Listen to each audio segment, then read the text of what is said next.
Hey, what's going on, guys? Welcome back to the Morning Mayhem. I'm your host, Chris. Super excited to have you back with us again. It's been a fun-filled week. Hope you guys have had a great week this past week. Funny enough, just before I started recording, I had everything set up, all the lights ready to go. Everything was looking good, but just not sounding good. My whole audio mic, nothing worked. So I had to restart the whole thing. Had everything ready to go. Had to restart my entire system. So it's always fun. And hopefully that's not a bad omen. Hopefully everything goes off without a hitch for the show today. And then one other thing is, if you see, like, I didn't get knocked out or nothing like that. I know my buddy Sean on Third Railify has been sick and had stuff with his eyes, but I'm getting a sty on my eye. So I didn't get beat up in a bar or nothing like that. So if it looks a little odd, it's all good. It's very uncomfortable, though, to be fair. Very uncomfortable. But anyways, guys, welcome to the show. So glad that you're here. Hope everyone is having a wonderful day, great week. And yeah, I don't know if you guys have seen, came out with some more reaction videos for Mayhem Reacts. Those came out just a few days ago. They started rolling out, and I've got some rolling out throughout the whole weekend just for fun. Those just get released sporadically. There's no rhyme or reason to them. Versus this show, every Friday, 10 a.m. The full show will come out, and the segments are released throughout the week. And so that's pretty steady, pretty regular. But as far as Mayhem Reacts goes, if you guys like reaction videos, and I think all of them now have been to movie or show trailers at the moment, but we're going to do some other stuff too. But if you like that kind of thing, make sure you check those out. Subscribe and turn on the notifications little bell too, so you can be notified when those come out. Because again, I just release them whenever I feel like it. Whenever we get a handful of them done, boom, gonna put them out, have some fun with you. So check those out. Guys, I won't hold you up any longer. We're not going to make a super long episode out of this one. Glad you're here with us. Here's your rundown for the show. We got some more drama over the Quiet on Set documentary or docuseries, whatever you want to call it. But it's not what you think. Let's see. Critics are throwing a hissy fit over a recent move by Chris Pratt and his wife, Catherine Schwarzenegger. Canada's Justin Trudeau proves that being a celebrity politician doesn't equate to getting the work done. And Marjorie Taylor Greene is falling out of favor with Republicans. Or is she? But first, we're going to jump into this first story. And I kid you not, the little topic I have, the little summary line I have for it is Sydney Sweeney has a great rack. So I don't want to be too much of a perv here, and you guys have heard me talk about Sydney Sweeney before. I haven't seen her work. I've just seen some of the stuff that she's done outside of that, as far as like she owns her own production company and everything. That's pretty cool. She did Saturday Night Live and was able to laugh at herself. She seems like a pretty down-to-earth chick. But, you know, I'm not going to be one of those ones, again, I'll say this, you know, I'm not going to ogle over this, you know, this chick. But I'm going to point out her looks in this episode for sure, because they've been called into question, and it's very odd by whom and why, and I don't know. I can't make sense of it. But we're going to look at a couple of things. Let's see. Like I said, I've covered her stories before. I know she's an it girl, but I hadn't seen anything. Immaculate. I did do the trailer review for her movie Immaculate, and I'm probably going to see that. Probably check it out. It looks up my alley with the horror and everything. And again, I don't know. She may be the greatest actress that ever lived. She may not be able to act worth a squat. We'll get into some of that in just a little bit. But again, not judging her at all on any of that. But she is a beautiful girl, and she's apparently a very successful actress. I know she's been in several things. Not that those things have always been successful themselves. Looking at you, Madam Webb. But she's being attacked, and we saw that a little bit from Saturday Night Live, and we're seeing it again now. And unusual suspects on this one. So for those of you that are unfamiliar with Sydney Sweeney, here's a quick intro. Yeah, that's her. Promise of not trying to be a perv. Trying not to be a perv. Yeah, that's Sydney Sweeney, and I am justified in my comment of the great rack, I do believe. That being said, I did not come up with that just out of the blue or to be a perv. It's actually the topic of conversation that came up recently, and she's got to poke fun of herself, poke fun at the conversation. We're going to look at an article real quick.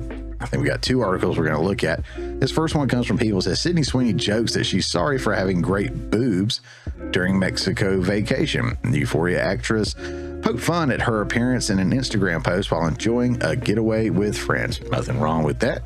Let's just read a little bit here, and here's some of the pictures here. And to be fair and be honest, sorry for having great tits. That's what it said. People may find it offensive, but that's what it was. Again, there's a point to all this. It's not just me being a perv or, you know, putting some eye candy up there for the male audience, even though eat it up, boys. Moving on.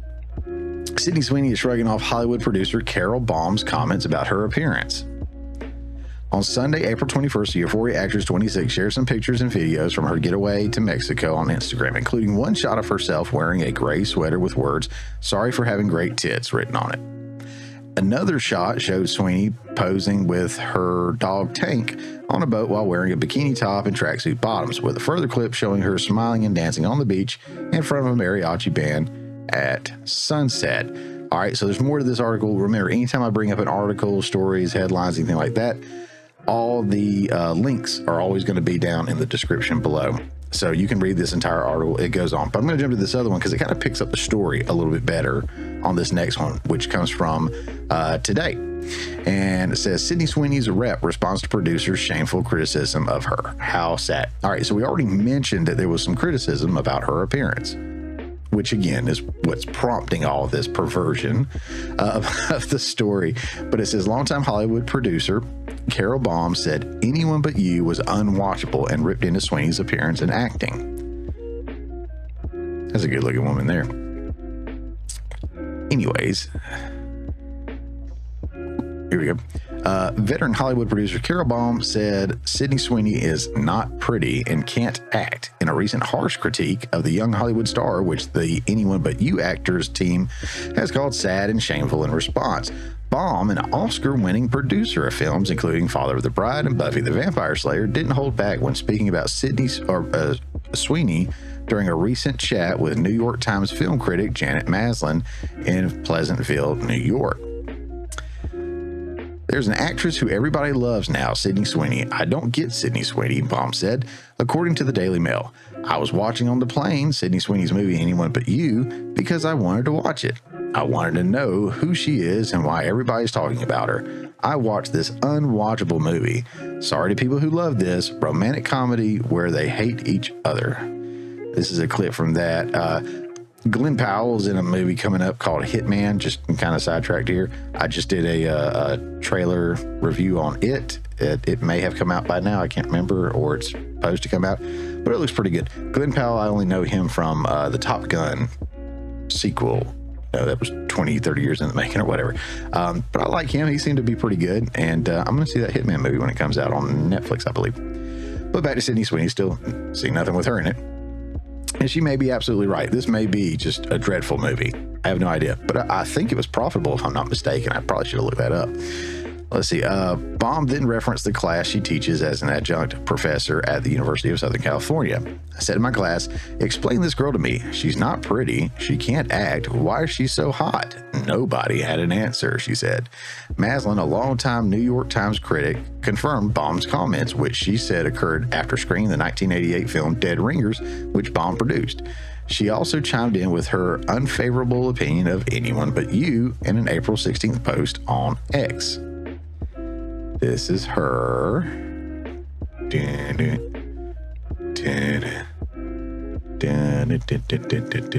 get back to that. It is unwatchable, Maslin wrote. Carol Baum said this after we screened Dead Ringers at the Jacob Burns Film Center, and she mentioned having seen Anyone But You on a plane. Sweeney, 26, co-starred with Glenn Powell in Anyone But You, a romantic comedy that became a box office hit early this year with a gross of more than $200 million worldwide. I was thinking it was a success, which, look, $200 million, I guess, depending on the budget, that may be amazing. Or even if it's profitable, that's better than a lot of the Disney stuff that's rolling out there, or Paramount or MGM. I mean, they're just not. No one's firing on all cylinders like they used to. So if it made any money, it was a hit, as far as I'm concerned. Continuing on, it says a representative for Sweeney gave a statement to Today in response to Baum's comments. How sad that a woman in the position to share her expertise and experience chooses instead to attack another woman. if that's what she learned in her decades in the industry and feels it's appropriate to teach to her students, that's shameful. To unjustly disparage a fellow female producer speaks volumes about Miss Baum's character. Today.com reached out to Baum, but has not heard back. Teddy Schwartzman, a producer who worked with Sweeney on the horror movie Immaculate that was released in March, also came to her defense. And we'll stop right after this, but it says, as a producer of Immaculate, I'll enlighten Miss Baum that two-time Emmy nominee Sydney Sweeney is not only one of the most talented actresses I've worked with, but also incredibly smart, kind, and humble. I'm not sure why someone who claims to still be a producer would make such... I didn't want to go there. I did not want to go there. Well, I'm already here.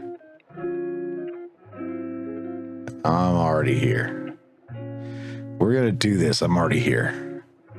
I'm not sure why someone who claims to still be a producer would make such terribly ugly comments, but I can assure you, or I can assure everyone, that Sydney is at least beautiful on the inside, and of course, a badass scream queen. And people backing them up and everything like that. So that's great. So let's see. I think that was it through there. Cool. Just as a reminder again, who we're talking about. This is Carol Baum, the woman that is criticizing and critiquing Sydney Sweeney's appearance and acting abilities. And this is the one she's attacking and saying is not good looking or beautiful or hot or whatever. Kiss my black ass. So like I said, look, she may be spot on about the acting. Again, I don't know. I can't say anything. I mean, being Emmy nominated and other people speaking up on our behalf, that kind of paints a different picture. But again, me personally, I haven't seen her stuff, so I don't know. She could be a terrible actress, but she attacked her acting ability, her appearance, and just her. It seems like her character a little bit in the way she went about it, which is extremely dirty and low cut. So to say Sweeney isn't pretty just makes it sound like one woman jealous of another woman's looks and appeal to the opposite sex. Don't hate the player, hate the game. That's just how some women are. I'm just saying. I even heard that from a woman the other day talking about somebody. It is what it is, right? Here's what I do know about Sydney Sweeney, and some of this I already said. She is indeed attractive, no doubt about that. She's comfortable exploring and utilizing her looks and her roles. She has her own production company that has already produced, successful films. And from other stories I've heard, she clearly has a close relationship and love for her family, which makes her grounded, makes her a decent human being, is what it sounds like. Like the reps from Sweeney's team said, it's sad that a woman in her position chooses to attack and unjustly disparage another woman in the industry. But there you go. I hate to see it. It's infighting as far as I'm concerned. And especially right now where, the woke is the phrase that gets used a lot, but there's a lot of women pushing for women and a lot of, emphasis on that right now is women-led films, women-directed films. It sucks to kind of see them shoot each other in the foot, but what can I say? All right, guys, we're going to move on to this next story here. This is about our wonderful Prime Minister up in Canada. I'm not Canadian, but this is for my Canadian viewers. Speaking of which, big shout out to a good Canadian friend, Sean from Third Railify. I did mention him before and use some of his clips in the last episode that we did, but he did invite me and ultimately host me on his Saturday night live stream, which is called Off the Rails, or Saturday Night Off the Rails, on his channel on Rumble, because Lord knows we couldn't have got away with those stories or, some of the stuff we talked about had we been on YouTube or some other platform. But anyways, you can check it out. The show is exclusively on Rumble. I will put a link in the description below so you can go check it out. And do appreciate, obviously, Rumble for being a place for free speech and lack of censorship to allow us to say what we need to say. Back to Trudeau. Let's jump over here to our story. This comes from Financial Post. It says our celebrity PM is getting attention for all the wrong reasons. Now, I will say this before I start reading, before I start going into it, it does a double take here on things. It does go after Trudeau, but it also takes several jabs at Trump. she can't help herself by taking jabs at Trump, even resorting to presenting verifiably false statements about him. Yeah, so there seems to be a little TDS in here, maybe. And again, I will judge Trump in a heartbeat about stuff. And if it's right, it's right. And if it's just fabricated or one of those regurgitated talking points that's wrong, I'm gonna call it out and say she's full of it. As far as the prime minister goes, I don't know, Sean, other Canadians, y'all jump in if it's right or wrong or whatever. Let me know in the comments below. But from what I can see as an American, there's a lot of truth to this story. So it says our celebrity PM is getting attention for all the wrong reasons, electing high-profile but incompetent candidates such as Justin Trudeau and Donald Trump reduce the status of their respective countries on the world stage. Little truth to that. There he is. There he is, little Castro. All right. In 2015 and 2016, Canadians and Americans both elected an incompetent celebrity who lacked the credentials to govern. Prime Minister Justin Trudeau and former U.S. President Donald Trump both reduced the status of their respective countries on the world stage, but Trudeau has also damaged Canada's economy, housing market, and healthcare system while increasing taxes and racking up huge amounts of debt, earning him derision from experts and pundits on both sides of the border. Hope this isn't one of those articles that jumps around and bounces while I try to read it. Canada is also one of the few advanced countries that has not recovered its pre-pandemic level for per capita GDP. Longer term, the OECD projects that Canada will rank dead last amongst OECD members in real GDP per capita growth until 2060, if you follow all that. This underscores that without fundamental changes to our approach to productivity and growth, Canada's standard of living challenges will persist well into the future, wrote Toronto Dominion Bank economist Mark Kaleo last summer. Recently, American satirist Bill Maher, who is hit and miss for sure, and it seems like he's waking up to a lot of the stuff that the left is doing, but he can't leave the club. The club. Yeah, whatever. Bill Maher, a Democrat and self-described fan of Canada, and Canadians weighed in, showing how the United States is vastly outperforming its northern neighbor. Unemployment is 3.8% in the U.S. and 6.1% in Canada, and 14 of the 15 most populated cities in North America are in Canada. Last year, Canada added 1.3 million people, which is a lot in 1 year. The equivalent of the U.S. adding 11 million migrants in 1 year. And now they're experiencing a housing crisis even worse than ours, he said. What's frustrating is that under decent management, Canada could be as successful as Norway and Australia, but those countries successfully develop resources, provide generous social benefits, and enjoy international stature. Instead, Trudeau has driven out foreign investment, sabotaged resource development, reneged on our NATO commitments, and made Canada about as influential as Liechtenstein. I know I'm probably saying that one wrong, but what do you guys think? Are those that are more familiar with what's going on up there, is that pretty accurate? Has he been running off developers and stuff? That's stupid. It's really stupid, especially when you're trying to run a recovering economy. It says electing ill-equipped candidates such as Trump and Trudeau gives democracies a bad name. Trudeau was initially elected because of his last name. He had no track record, but was chosen because of his star power and because of his good looks. I heard that quite a bit when he was running. I remember that. There was even memes of like Ivanka Trump checking him out and stuff. Hey, Trudeau's a good looking dude. He kind of looks like Castro a little bit, if you ask me. But, whatever. But, yeah, apparently he had the family name that was in politics. Likewise, Donald Trump was elected because he starred in a fake reality show, The Apprentice, which depicted him as a self-made tycoon with impeccable judgment. Donald Trump was significantly more popular, famous before The Apprentice was ever even thought of. Trump's name was on plenty of buildings. He was in plenty of movies. He was mentioned in plenty of rap songs. Trump was well-known worldwide. And nobody considered him racist until he ran for president. So he was very highly supported within the black community and black celebrities and everything. But, things change when you decide you're going to run for president. That being said, this fact about he got elected because he was on the reality show The Apprentice and the way she worded it there That's a little TDS. She's a little butthurt, but it's not true. That is not why he won. Anyways, the facts are that he inherited wealth, drove many of his operations into bankruptcy, and now faces multiple criminal charges and civil charges. Wonder why that is. Trudeau's latest budget increases the country's already high taxes because his government has mismanaged the country's finances. And we're doing the same thing. A prime example is the ArriveCan app. Costs so far have totaled an estimated $60 million for an app that was supposed to cost a mere $80,000 due to procurement blunders and sheer incompetence, and yet not one minister has been held accountable.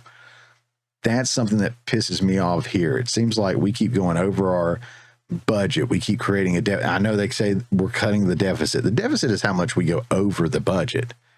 We shouldn't have any deficit. We should have a zero debt. We should have a negative deficit. We should be under budget. And if we're not, why are these people not being held accountable? Why are they allowed to continue to go over budget? Why are they allowed to spend more money than we have? Why are we signing off legislation to give our money? I'll save that one for later. There's another part of the show today. We're going to talk about that a little bit. All right. Back to this. Opposition to the current government is now widespread. One reader sarcastically wrote to me of the latest budget. If I were a software engineer living in California, I would just love to hop on a plane and work here and get taxed to the hilt, where making money is an embarrassment and trying to buy a house is like winning the lottery. If you get shares in the company, you only pay 50 cents more tax and capital gains than the U.S. Sounds great to me. Yes, that is sarcasm. I know it said it, but I think we've forgotten what that is because we've forgotten what comedy is, and everybody's so serious about everything. But anyways, it says, unfortunately, Trudeau and his NDP sidekick, Jagmeet Singh, aren't finished. These tax and spend twins plan to continue virtue signaling, ignoring economic realities, and will force our children and grandchildren to move elsewhere for good jobs and opportunities. I think that's it. Yeah. So as you can see, she was lying about some stuff about Trump. She's throwing some jabs because she's a little butthurt. I don't know if those were jabs or whatnot at Trudeau or if they were 100% accurate. Again, I know about some stuff going on, but I don't follow it as closely as I do our own country because Lord knows our stuff's so screwed up, it's got me occupied down here. I did want to look at a couple of comments. I'm not skipping around just to pick like the very best ones, but some of them are really long and detailed. I think the second one is. It goes into a bunch of numbers and dollars of Trump's reporting and other folks reporting. And it basically goes along the same sentiment. So I'm not skipping around. But again, the link will be in the description below. You can check this out. First one right here from Bart King. Diane, I usually don't mind your articles, but this one was mind-numbingly off target. Donald is the antithesis to Justin Trudeau, including in the incompetency comparison. Name one policy or sector of the nation, including foreign policy, that Trump has hurt the USA during his presidency as much as Justin Trudeau has hurt Canada. Spot on. Again, and I'm just reading these because I'm clearly not the only one that feels this way, and I'm sure there's other people in my comments down below that'll comment and, vent a little bit about this article too. It's really weird that these two guys are being compared. There was another one I was going to scroll to that was fairly short. I think it was this one. Yeah, it makes some good points. It's a little longer, but it makes some good points. It says, so Diane Francis is a Trump hater facing multiple criminal charges. Talk about the U.S. 2020 election corruption. Nah. Can we guess her alignment to U.S. politics? But she did like the mandates and the shots. But now we see a strange phenomenon happening during these NHL playoffs. Bubble games are being referred to. What on earth is a bubble game? Well, it is what we now call the 2020 through 2021 playoffs. There's no mention of pandemic, no mention of COVID. They even share humorous videos of coaches with masks off trying to bark at refs or players, but no mention of masks. So that's what our pushback did. They can only say bubble. We're still working on climate crisis / change. Soon it will be reduced to weather issues as the CC words won't be popular then either. So this Don, I'm assuming Don is a dude. Don Lamont. No, Don's the man. That's the way it should have been. Don's the man. That was cool. Great comment right there. That's pretty much it on that story. I I'd love to see Trudeau get cut down. I love to see these artificial figures and ours too, man. Like, we got too many people in power that have too much power that shouldn't be there, don't belong there, and have no idea what the heck they're doing. So the flip side of that is that most people that vote for them are ignorant to the facts. They only know the talking points they hear. They only know what's pushed out there by mainstream media.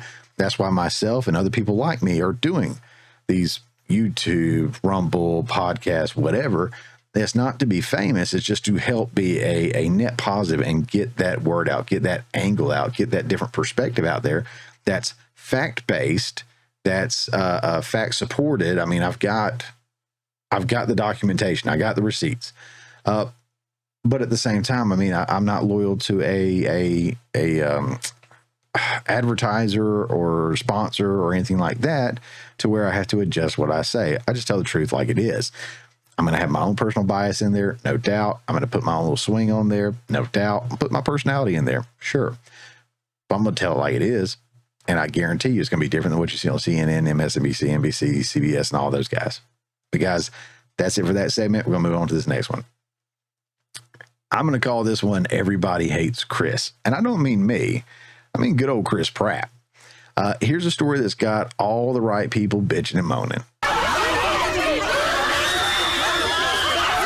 I have a feeling we're going to see a lot of that clip over and over again this election cycle season. So here in the browser, we got New York Post pulled up. We got Chris Pratt and Katherine Schwarzenegger face backlash after demolishing a historic home to build a mega mansion. I'll break some more stuff down a little bit. We're going to scroll through, read a little bit of this, and then move on. Let's see. In a move that has stirred up anger among architecture aficionados, actor Chris Pratt and his wife, Katherine Schwarzenegger, have come under fire for demolishing a cherished mid-century modern home to make way for a colossal 15,000 square foot mansion. The controversy surrounds their acquisition of the 1950s Zimmerman House, a gem of architectural history designed by renowned architect Craig Elwood, which stood in LA's prestigious Brentwood neighborhood. Purchased for a hefty $12.5 million, the residence, complemented by landscaping by the visionary Garrett Ekbo, had graced the pages of Progressive Architecture magazine. That's cool. Let's look at some of these pictures. So I guess that's them getting the work done or something like that. So there's an old picture. It looks old. I mean, nice old, but old, right? Old fashioned, everything's old. Modernized still looks kind of old. I think there was another one in here. Yeah, there's another one on the outside there. This is an Instagram post by somebody that just, had to voice their opinion.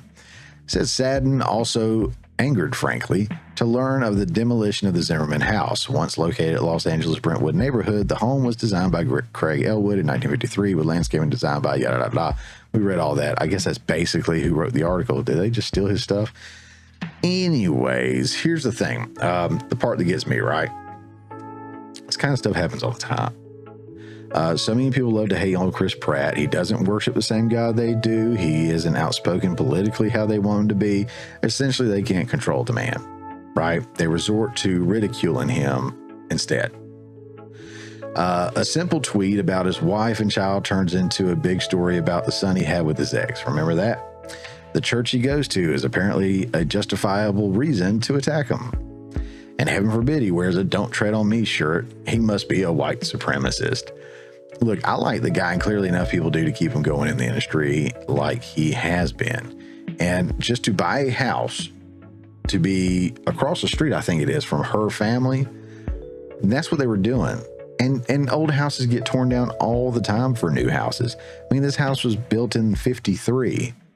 While it may have been something back in the day, that doesn't necessarily make it a landmark.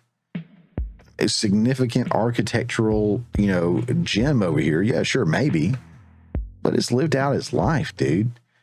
They're going to build something that's going to last, probably that long too. And then somebody's going to tear it down and build something else.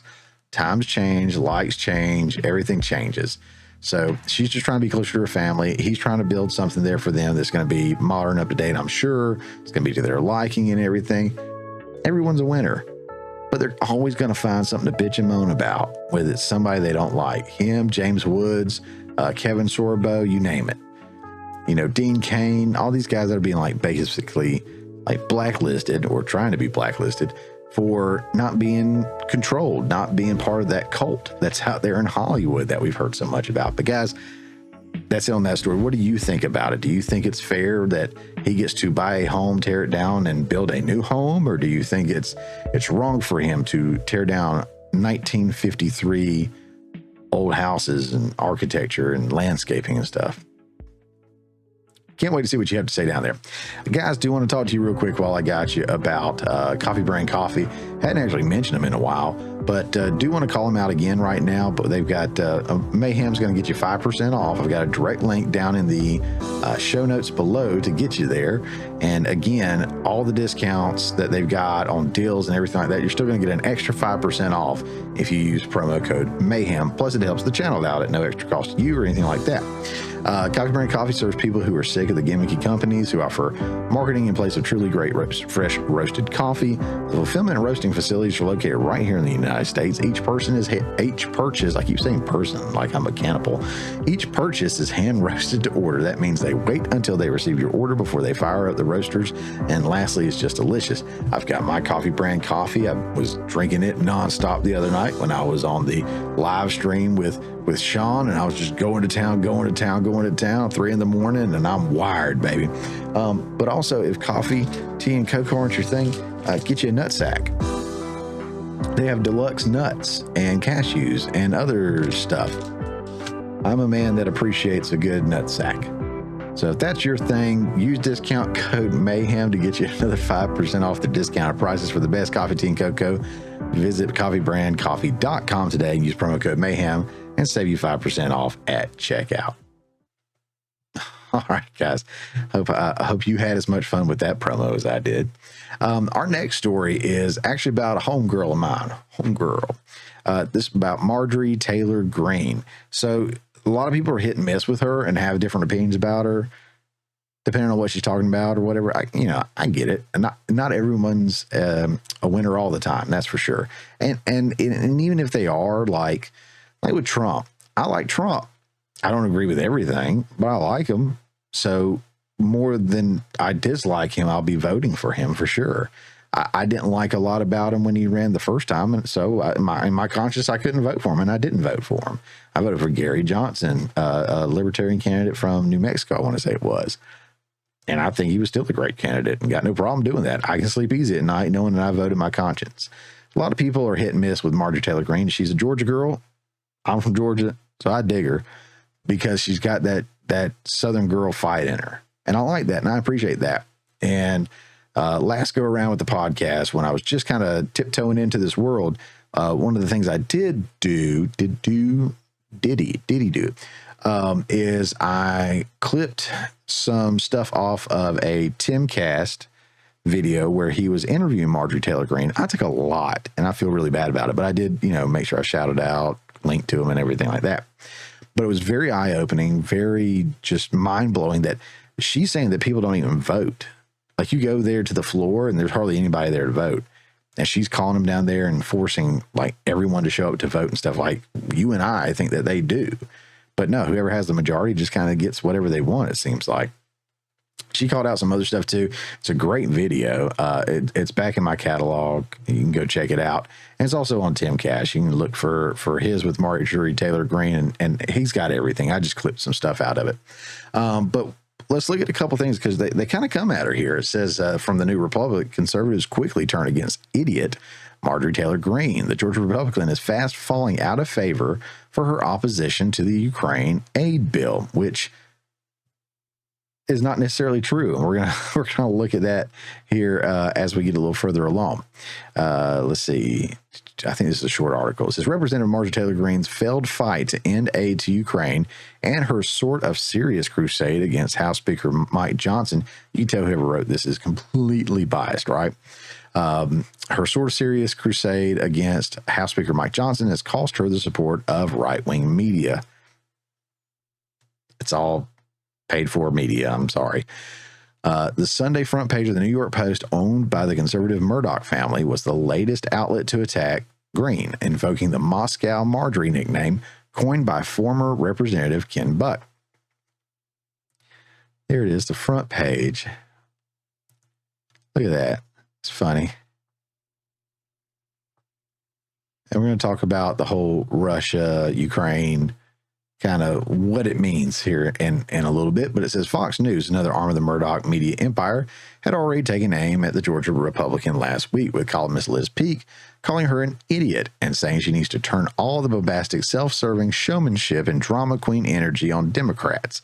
This follows an editorial last month from the Wall Street Journal, also in the Murdoch portfolio, that called Greene Rep. Mayhem Taylor Greene. Hey, mayhem.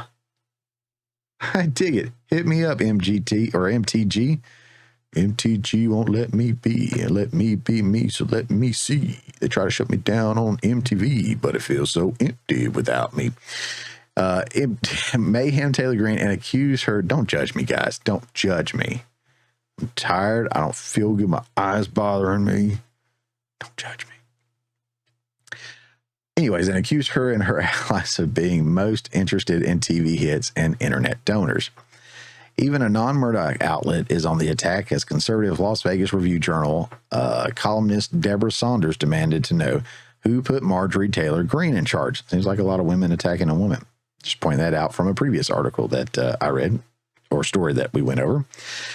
It was only a matter of time before Greene's antics cost her friends in the world of conservative media. She has an old reputation of peddling crazy conspiracy theories. She's been in the feud with fellow far-right Representative Lauren Boebert for quite a while.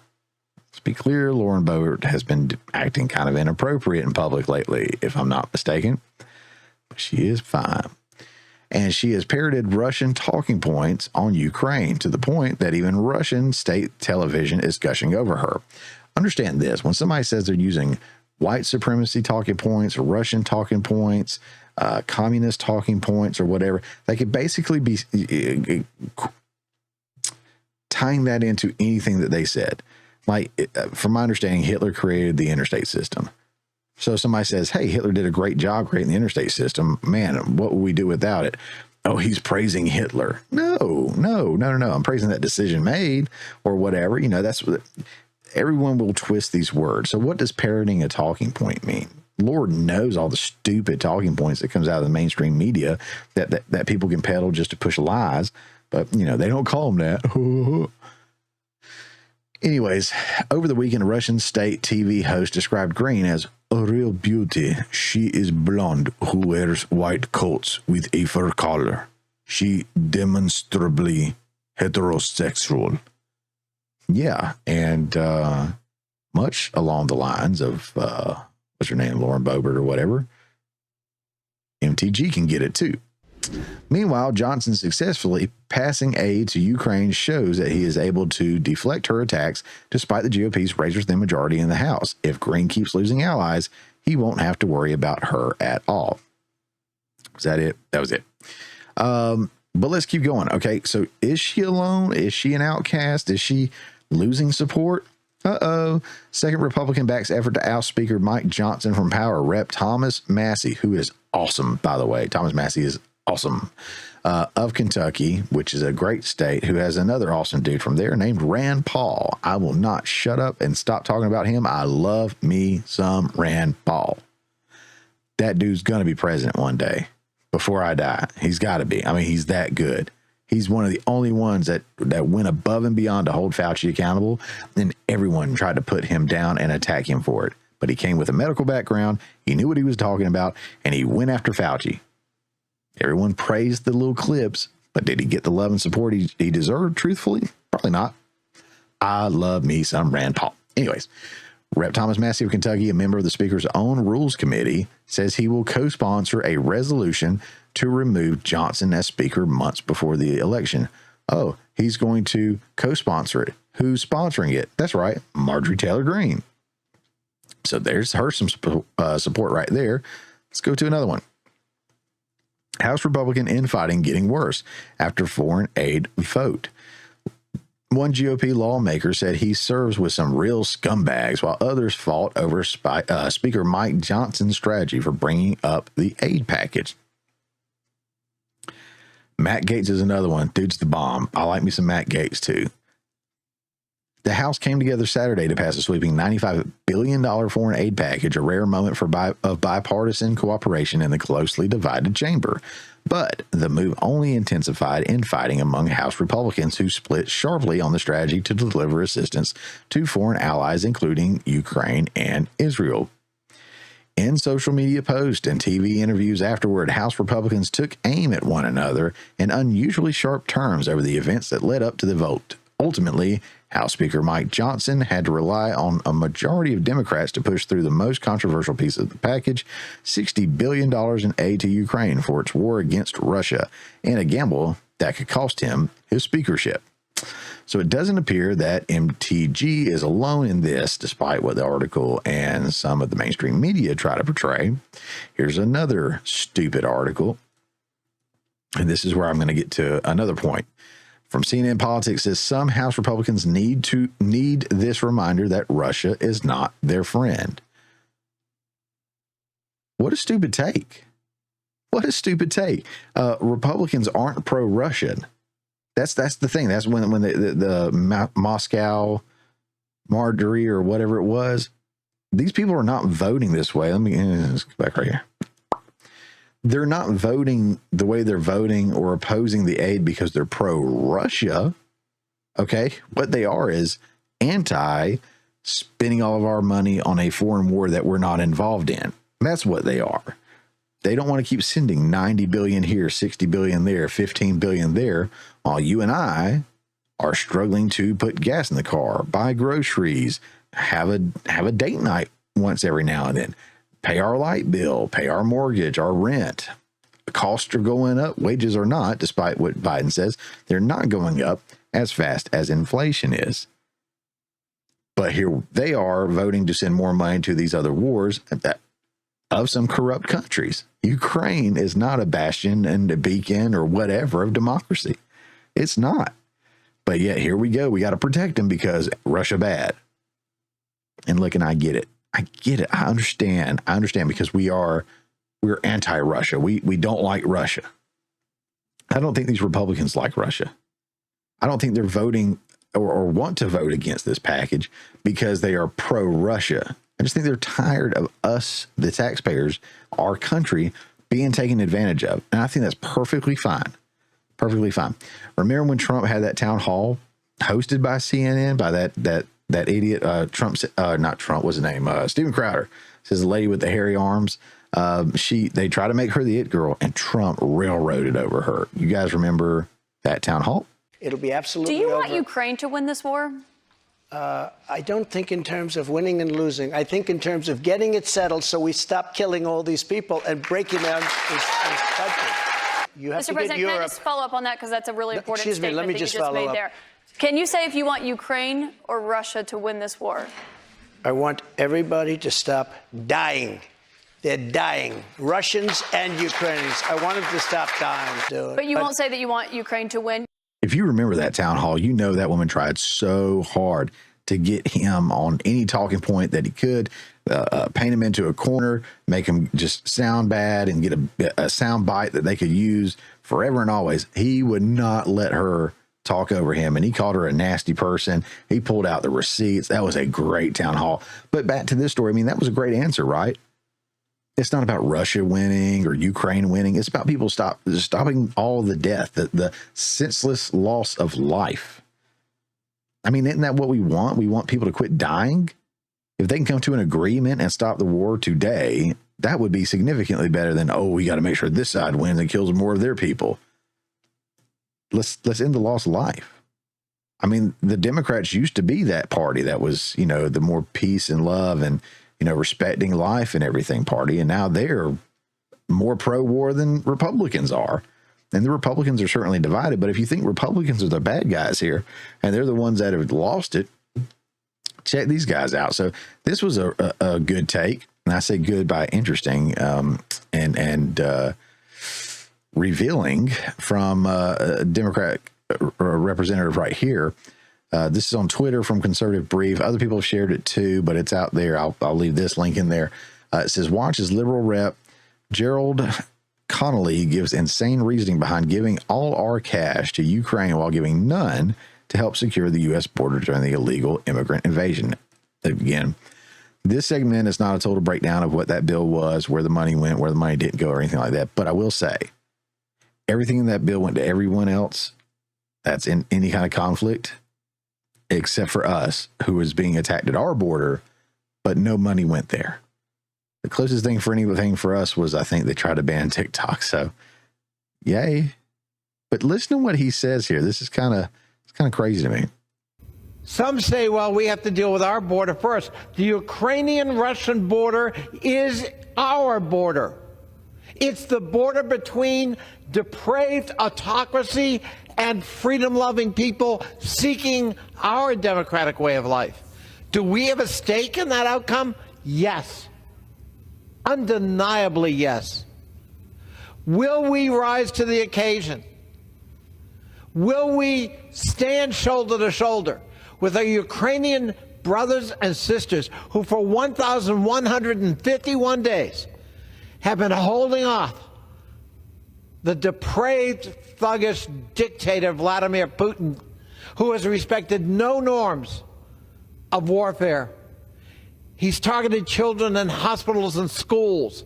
He's bombed apartment blocks, killing thousands. So the Ukrainian border is our border. That's what he says. Not worried about our border, our actual border that's being bombarded right now. Not worried about that, but the Ukrainian border is our border. Okay. And I didn't understand that. I didn't understand anything about that. And then he goes on to say that we're supporting Ukraine, who's been fighting Russia for over 1,000 days. There's 365 days in a year. So we're looking at 3 years here, roughly, right around. Well, when's it going to stop? Are we just going to keep funding and keep funding and keep funding and keep funding and keep funding? We're going to run our well dry. You know, in the clip I showed of Trump in the town hall, the longer version of that is really great. He talks about how America has given more financial aid to, or foreign aid, or whatever you want to call it, to Ukraine than like all the European countries that are right there next to them. Like, that doesn't make sense. Like, why are we doing it? I understand Israel more because of our long ties to Israel. I'm not saying I agree with it, but that makes more sense to me than Ukraine. I won't get into the conspiracy theories about all the Democrat and Republican politicians who have laundered money, allegedly, possibly, through Ukraine, kind of like with the whole Joe Biden thing with his son over there. I'm not going to talk about it, but you know what I'm saying. But my point is, they are all about some Ukraine, aren't they? Oh, yeah, check this out. Speaking of all about Ukraine, this is U.S. House Representatives under the direction of Speaker Mike Johnson. Democrats are celebrating his total capitulation with no victory for securing our border. So this is from Thomas Massey again. Love me some Thomas Massey. And I can't believe I don't follow him. I'm going to now. But yeah, and I think it was the Hodge twins shared this, and they said that Thomas Massey is being threatened for sharing this video. But look at all those Ukrainian flags, not American flags, Ukrainian flags being waved in the people's house. They voted for aid. That's one thing. Then they went around handing out flags and they're waving flags. These people will wave a Ukrainian flag, a Palestinian flag, an Israel flag, an LGBTQ flag, and, you know, whatever else before they wave an American flag. And something I've said before, and I'm going to take you off of this for now, because that's just disheartening to look at. I'm going to take it off my screen too. Ugh.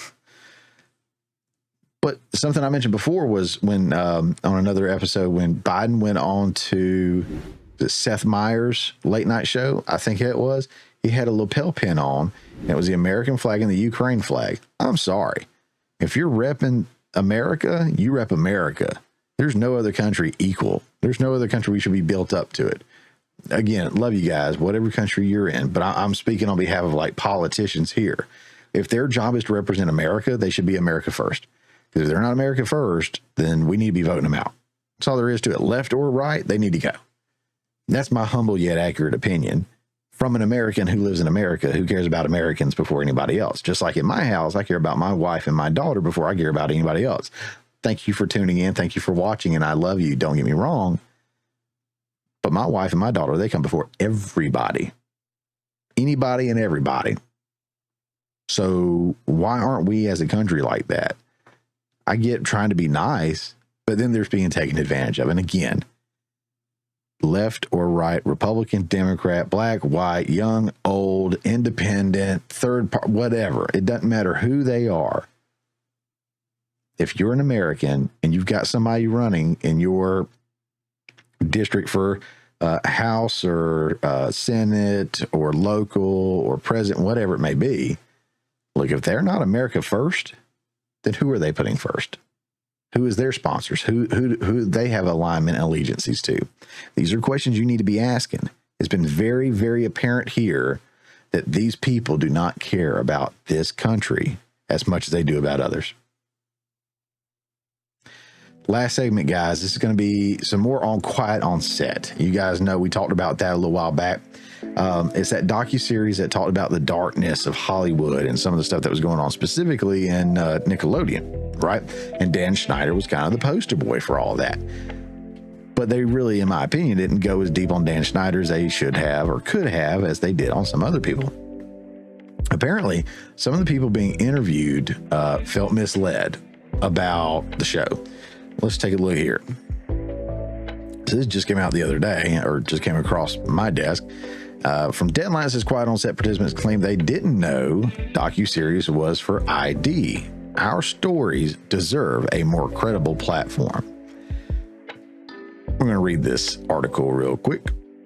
It's not super duper long. It says some participants of the Quiet on Set, The Dark Side of Kids TV, are calling out producers of the docuseries for not being more transparent about the project being made for investigation discovery. I'm not too familiar with ID, but for the interview I sat down for, it was not an appropriate network for the show. Former The Amanda Show star Raquel E. Boulay said in an interview with IndieWire, I had no clue it was on ID until 1 or 2 weeks before it aired. Fellow Nickelodeon star and former Zoe 101 cast member Alexa Nicholas echoed Lee Belay's sentiment, saying, I didn't even know what ID was. Honestly, when I looked it up, my first thought was our stories and the conversations that deserves to be had around them are way bigger than ID and deserve a more credible platform, a more serious one. Continuing, it says the actresses say that the creators of Quiet on Set, Emma Schwartz and Mary Robertson, kept the subjects in the dark about the project. Although the docuseries ended up streaming on Max, they filmed their portions before the streamer launched. According to the report by IndieWire, they thought the docuseries was being made by Maxine Productions, and Nicholas said she remembered HBO being associated with it in some way. So I'm going to stop there. So it sounds like they knew HBO was somewhat partnered with them, which they were, but they were still upset because it needed to be on HBO or something like that, but it was.